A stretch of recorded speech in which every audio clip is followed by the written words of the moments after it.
नमस्कार दोस्तों बिहार के मुख्यमंत्री नीतीश कुमार को आखिरकार वो करना पड़ गया जो वो नहीं करना चाहते थे। नीतीश कुमार को भनक लग गई कि वक्फ बिल के मसले पर जो इस्तीफे हो रहे हैं अभी तो ये नेताओं के हैं, अभी कुछ वो विधायक इस्तीफा देने की तैयारी में है जिनकी विधानसभा सीट पर 40% के आसपास मुस्लिम वोटर्स हैं। कुछ वो मंत्री भी नाराज हैं जिनकी विधानसभा सीट में मुस्लिम वोटर गेम चेंजर है और अभी तक वो आपके साथ रहता था, उसने आपको 2020 में चुनाव जिताया। नीतीश कुमार को इसकी भनक लगी, फौरन नीतीश कुमार ने कैबिनेट मीटिंग की कि इस स्थिति को कैसे संभाला जाए।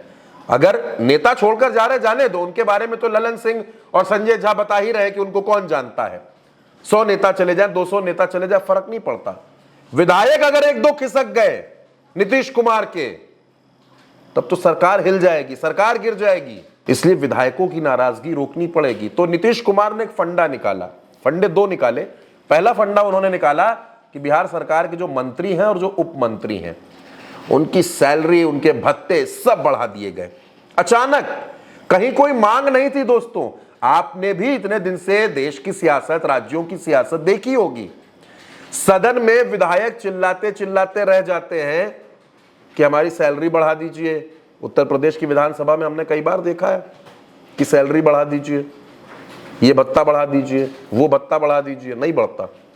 बिहार में बिना मांगे, क्योंकि नीतीश जान गए थे कि 2-3 विधायक और 2-3 मंत्री ऐसे हैं जो नाराज हैं, कभी भी वो झोला उठाएंगे और चल देंगे। तो नीतीश ने क्या किया? नीतीश ने इन मंत्रियों का जो दैनिक भत्ता था ये 3000 से बढ़ाकर 3500 रुपए कर दिया। 500 रुपए की इसमें बढ़ोतरी हो गई। ये दैनिक भत्ता है दोस्तों, डेली मिलता है।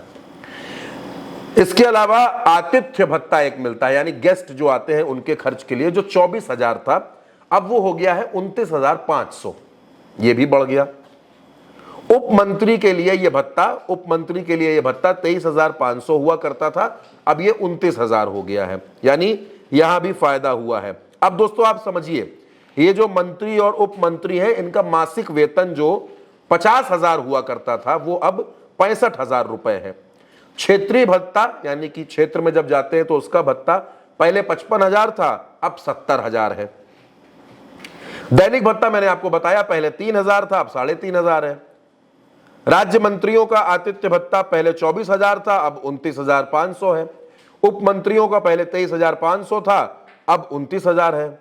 और यात्रा भत्ता भी इनको एक मिलता है दोस्तों, ये भी बड़ा दिलचस्प है।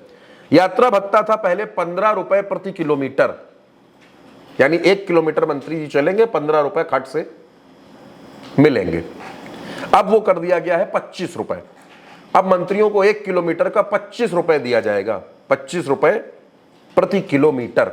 यानी दोस्तों कुल मिलाकर के नीतीश कुमार ने पूरा जो है खजाना खोल दिया है और सरकार के अपर सचिव सुमन कुमार की तरफ से ये बाकायदा आदेश जारी किया गया है। इसके अलावा नीतीश कुमार को यह भी बताया गया कि भाई तेजस्वी यादव जगह जगह ये बता रहे हैं कि 17 महीनों में हमने खूब नौकरी दी है, इतनी नौकरी दी है कि बिहार में हर किसी को नौकरी मिल गई है, तो आप भी कुछ करिए वरना। तो नीतीश कुमार को लगा कि वाकई बात तो सही है, बिहार में हाहाकार है, कांग्रेस की यात्रा निकल रही है, पलायन रोको, नौकरी दो, क्या किया जाए। नीतीश कुमार ने फिर अपने मंत्रियों के साथ, अपने अधिकारियों के साथ मंथन किया और यह तय किया कि 20,000 भर्ती तत्काल इनकी व्यवस्था शुरू की जाए और हम 20,000 भर्ती करेंगे, नौकरी देंगे, चुनावी साल में यह भी करके देखा जाए। यानी एक तरफ अपने मंत्रियों को अलग होने से रोकने के लिए खजाना खोल दिया गया, दूसरी तरफ 20,000 नौकरी का वादा कर दिया गया। नीतीश अब आप ये समझ लीजिए कि समझ चुके हैं कि वक्फ बिल से नुकसान हो रहा है और इस नुकसान की भरपाई ऐसे ही होगी। मंत्रियों को खुश रखो और बीच बीच में ऐसी नौकरी की योजनाएं लॉन्च कर दो ताकि नाराजगी बढ़ने ना पाए। फिलहाल नीतीश कुमार के ये दोनों पैंतरे कितना काम करेंगे ये भी देखने वाली बात होगी दोस्तों। उल्टा चश्मा यूसी में इस खबर पर मेरे साथ इतना ही। नमस्कार।